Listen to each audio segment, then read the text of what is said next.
Today's guest is the empowering Sharon Galluzzo, who is a profit growth strategist and Amazon bestselling author of legendary business From Rats to Riches. She's the mastermind behind proprietary strategies and processes honed as a multi six-figure award-winning franchise and business owner. Sharon, welcome to the show. Thank you. I'm so glad to be here. Okay, so I'm going to start by asking you this question. So my mission is to kind of help entrepreneurs live their legacy life. That means they align their divine message with your purpose-driven goals so you can reach millions and achieve financial freedom. Tell us a bit about your background and the mission of your business. My background, actually, the way I got into being a profit growth strategist actually comes from the previous business that I had with my husband. We ran that business for almost 11 years, and we were an award-winning business either in our community and in our industry. And also, we were, like you said, multi six-figure business. And then after 11 years, we sold it for a profit, which was very important to me. that we closed that loop. And so the way I got into this was, as we were building that business and as successes were coming and people were finding out what we were doing and how we were doing it, people kept asking me, how are you doing this? How are you doing that? Can you teach this? Can you train that? And after a while, I was like, okay, well, let me write a book. So it turned into this business. It was not my original mission, but the mission that I have for this business is that I see so many people, everyone I meet, what do you do? Tell me about your business. And they just shine and they're so excited and they are so passionate about what they do. And yet I see them struggling and getting stuck and not making the progress they want and getting discouraged and losing their joy. And what I want to do is be able to come and help them put in the missing pieces in their business, which is 90% of the time, that's what it is. There's foundational pieces that are missing, and they're running from a business from their passion, or they're running a business like an employee. And so what I help them do is how to understand how to run their business like a business so that they can have all of those things that they want. They can make the difference in the world. They can change everything for their families by being successful in their business. And I'm like the biggest cheerleader. When you tell me what you do, I am so in there. I'm like, yes, the world needs that. That's so great. I'm so excited for you. So that's where I get my joy, is being able to help people take their passion and actually do something with it. Well, that's very cool. And I love the as you say it, you're a cheerleader. Well, if you have the excitement to be a cheerleader, that means you are actually on purpose and mission to help others. And I couldn't agree with you more about the predicament I think we're in today. And that comes from, especially because we had that 2-year hiatus where a lot of people were displaced. And all of a sudden they're like, okay, I need to make money. I'm going to be an entrepreneur. But in many cases, no one was taught about that CEO hat. No one was taught about finances. They certainly weren't taught about profit. And so they're good at something. They're an expert. But the running of a business is an entirely different strategy when it comes to, being able to sell and scale and implement systems in order to accomplish, as you did, the selling of a business for a profit, the exit strategy, which is the nirvana of what we're all doing. Yeah. Yeah. It really is. It really, that you just really synthesized that beautifully. Thank you. Well, and you have now experience with an exit strategy. Tell me some things that you encourage a business to start to put in early, because if you ever do want to exit, there are certain things that must be there, or else it's a sole proprietorship forever.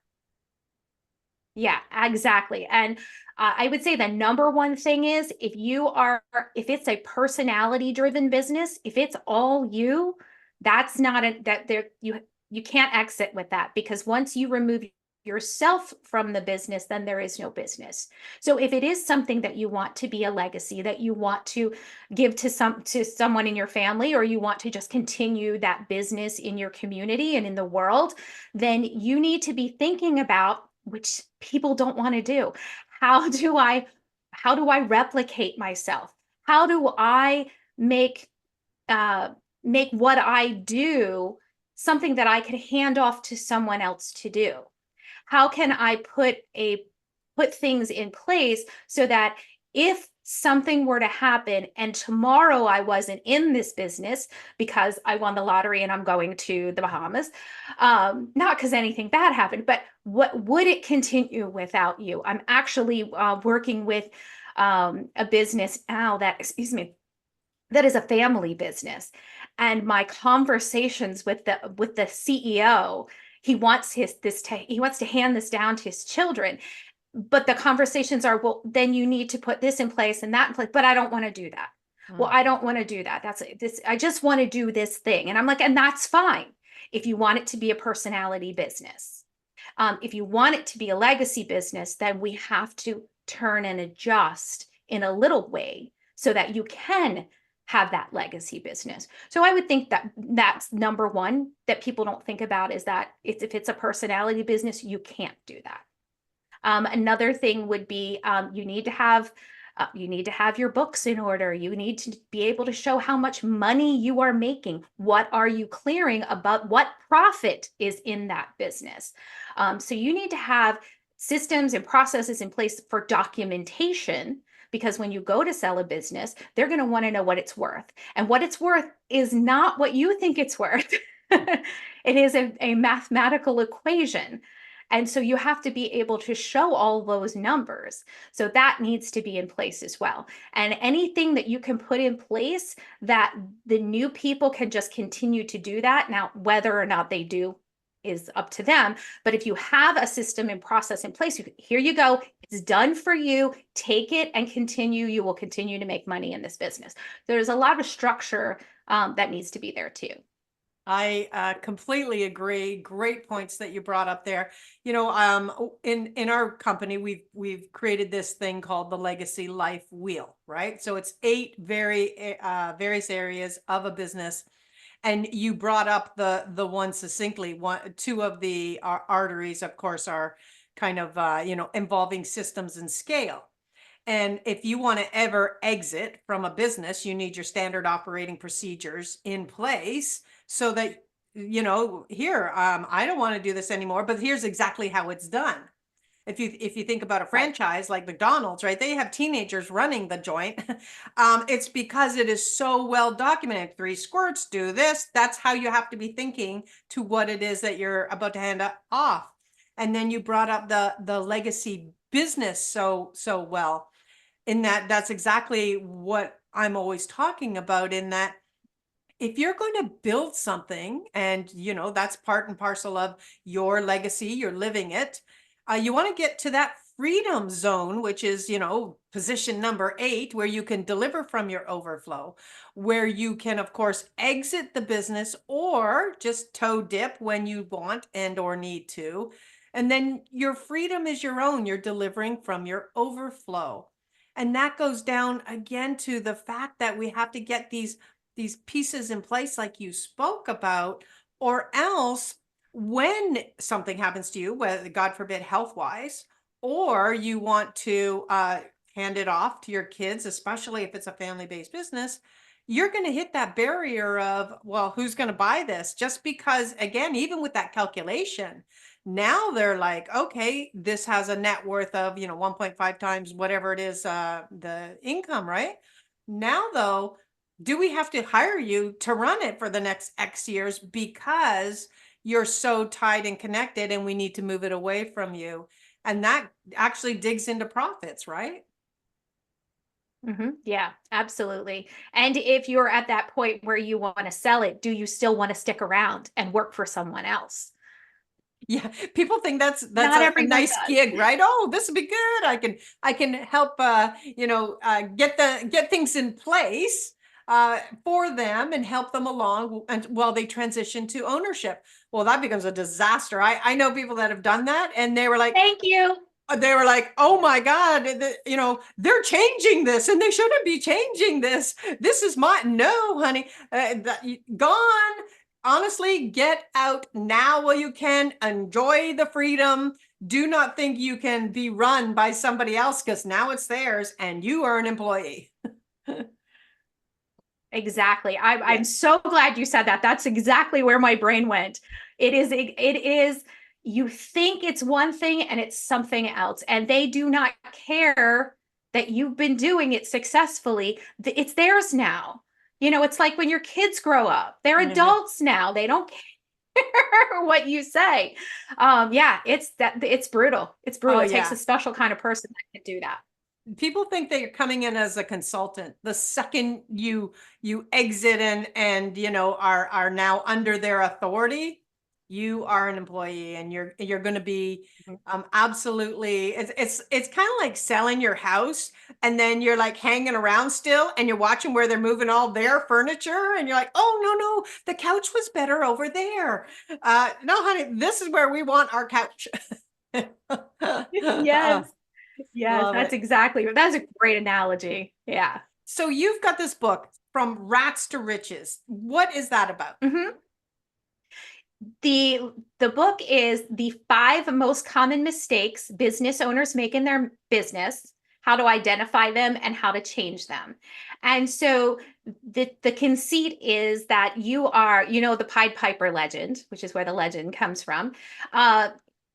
Played the flute and took the rats out of Hamlin, right? So you are the Pied Piper of your own business. You have to figure out how to get those rats that are causing you problems out of your business.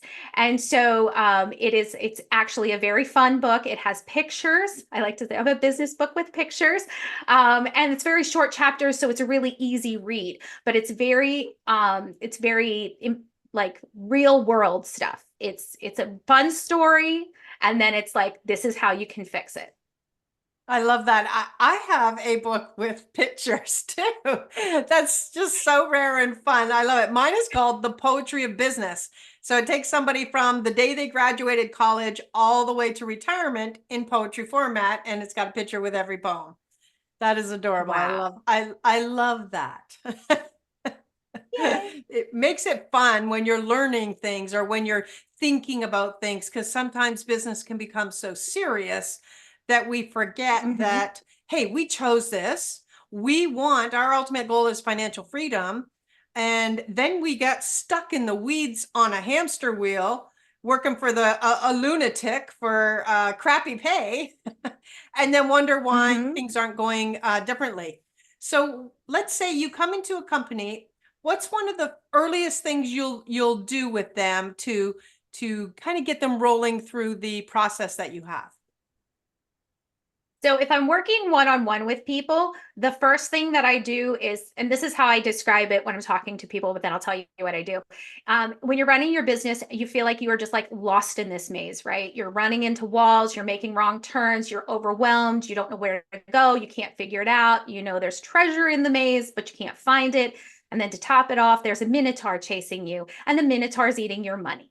So what I do is I take you above the maze so we can figure out where are those treasures, pick them up, figure out how to exit the maze and how to get that minotaur to give us money instead. So the first thing that I do, especially one-on-one, is I take you up 10,000 feet and we look at your whole business. And then I can identify very quickly where are those foundational principles that are missing so that we can start working on that. And that's critical, because I like to say if you don't have a foundation, you can build a one-story house and that's it. You try to build any higher, it's going to fall. And most people want a little bit more than that one-story house. They want it to grow and they want it to build. So it's really important to know what's missing. And the next thing is, where are we going? So if I said to you, hey, come visit me at the beach, come stay at my beach house, the first thing that you would want to know, Tracy, is, Where is it? where is it? What's the address? So we can't get anywhere until we know where we want to go. So the next thing that we do is goals. I cannot tell you how many people I have talked to that have no goals whatsoever, not even a sales goal for the month. They know how much money they need to make to buy their groceries and keep the lights on. And so what I can do is where do we want to go? And once we figure out where to go, then I can figure out a strategy to get you there. I love it. So many nuggets in there, especially the building your house out of straw. It always reminds me of the three pigs, right? Someone's going to come and blow your house down with, you know, one fall swoop. If we don't build this solid brick thing so we can have multiple levels, or we know that it's on a strong foundation, even if you don't want to grow it to multiple levels. The other thing or even if you just want to have longevity, right? Exactly. That's right. If you just want to live it out and have the greatest boss in the world that pays you well and you get lots of vacation, then that's okay. As long as you, like you say, you get these processes in place. I love your analogy too about coming above the maze, because that's exactly what happens with an entrepreneur, right? They're just going in circles wondering why things aren't working and they change the wrong thing. But yeah, it's taking that step always towards clarity and coming above that maze at 360-degree vantage point, so you're, you know, not lost in the forest in the trees scenario there. As another a great analogy I love that you brought there. So what are, let's say, two or three of the most common missing elements that you encounter, like across the board? You're like, of course, no SOPs, no, what, you know, what are you encountering? Well, the SOPs and systems, that's probably number one. They will do the same thing 6 different ways. And every time they do it, it's different. And they're always doing it themselves. Where if they figure out the best way to do it and write it down and do it that way every single time, then they're saving money, they're saving time, they're saving energy of repeating. Like, I have to think about it. It just becomes it becomes a habit, it becomes rote, and then you're like on autopilot. You're really not even having to think about it. So I would say systems, the SOPs, like I said, goals, Yeah. knowing where you're going. What do you want from this business? That one is a big one. And I think the other one is, and these are all in my book, but they think that everyone already knows what they do, and why aren't they coming to me? So the visibility, the misunderstanding of that people already know what you do. I shared this story earlier. I was going to a networking meeting for 10 years, 10 years, saying relatively the same, dozen things over. I mean, I was saying the same thing pretty much all the time. And then one day after 10 years, a man who had been coming as long as I was, after I did my little 30-second commercial, came up to me and goes, "I didn't know you did that." And I'm like, so it's not, they don't know. You cannot be the best kept secret.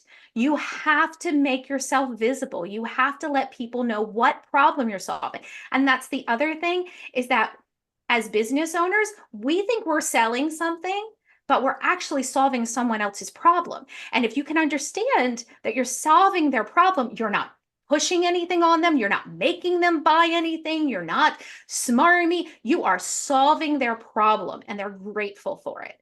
So understanding that you're solving their problem and thinking about it that way is also something that I see, and speaking, in jargon and, not in language that people can understand.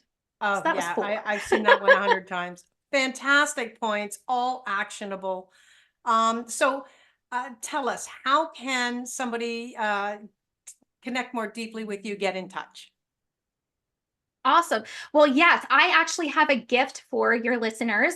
It is called the Endless Referral Roadmap, and it's going to give you exactly what to say, how to say, when to ask for referrals, because let's face it, a customer that comes to you through a referral is 4 times more likely to buy from you. But business owners don't ask because they don't know what to say. They feel intimidated. It's a little awkward. So this tool will give you exactly what you need to say. We even have some scripts in there. And what you can, how you can use this tool is every time that you work with somebody, it tells you when to ask, like when they're most excited, when they're like, yes, this is the best thing ever. Hey, you want to tell some other friends, like when do you say it? You don't say it, when they first arrive and you haven't solved their problem yet. So it tells you all of those kinds of things. And it's a really wonderful tool that's really easy to follow and totally actionable. So you can get this by going to FromSharonG.com. So just as it's a gift, FromSharonG.com. Perfect. Absolutely love it. Well, thank you, Sharon, so much for joining me here on Reach Millions TV. It's been an absolute pleasure.